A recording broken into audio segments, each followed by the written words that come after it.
পাচ্ছি যেন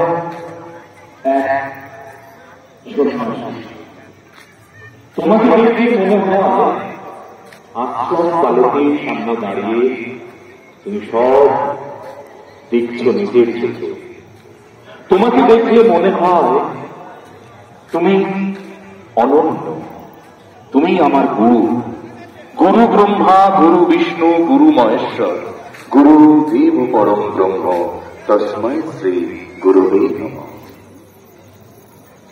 আমরা প্রত্যেকটা মানুষ আজকে যারা এখানে উপস্থিত হতে পেরেছি এবং বিগত দিনেও যারা উপস্থিত হতে পেরেছি, যারা আমাদের মধ্যে এই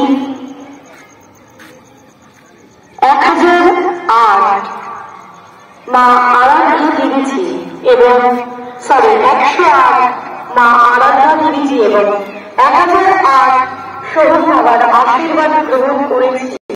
কি বিশাল কর্মকাণ্ড! তাই বারবার সকলকে অনুরোধ করব, আমরা যারা এসে পৌঁছেছি আর যারা এসে পৌঁছতে পারিনি, আমরা যারা এসে পৌঁছেছি তাদের উপর গুরু ভার আরোপ করা হলো যে তারা যেন এই খবর তাদের কাছের মানুষদের, বন্ধু বান্ধবকে, পরিবারকে, আত্মীয় স্বজনকে পৌঁছে দেন এখানে এসে আশীর্বাদ নিয়ে যাওয়ার জন্য।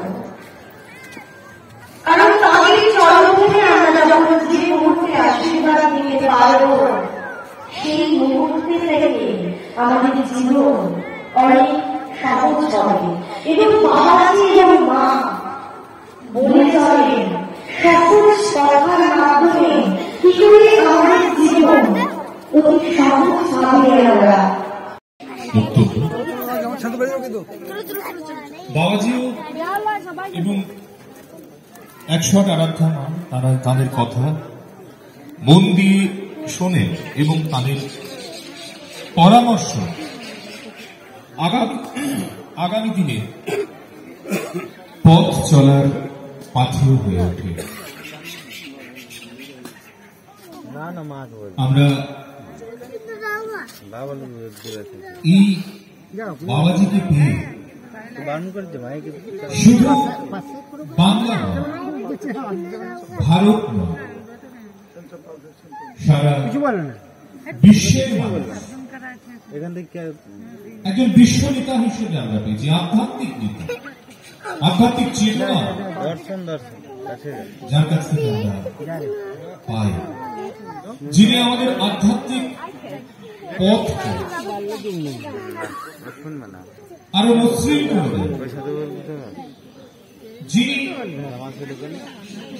আধ্যাত্মিক চেতনায় আমাদের উন্নীত করেন, যার পদতলে মাথা রাখলে আমরা শান্ত হই, সেই মানুষটি 1000 সোহম বাবা 127টি দেশে, সারা পৃথিবীর 127টি দেশে যার কর্মকাণ্ড, সেই কর্মকাণ্ড কখনো আর্ত মানুষের পাশে দাঁড়ানো, কখনো নিপীড়িত মানুষের পাশে দাঁড়ানো, কখনো দুবেলা দুমুঠো অন্ন পানো, স্কুলে পড়ছে তাদের হাতে বই তুলে দেওয়া, অ্যাম্বুলেন্স প্রদান করা, মেডিকেল বাসের ব্যবস্থা করা, নলকূপ বসানো,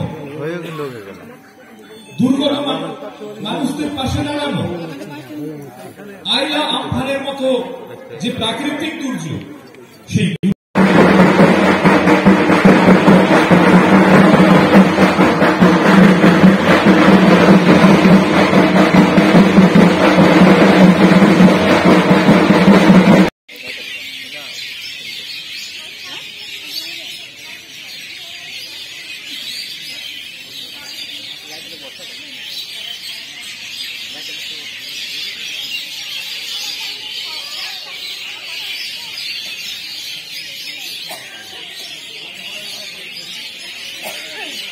বল আপনি বলে দেন।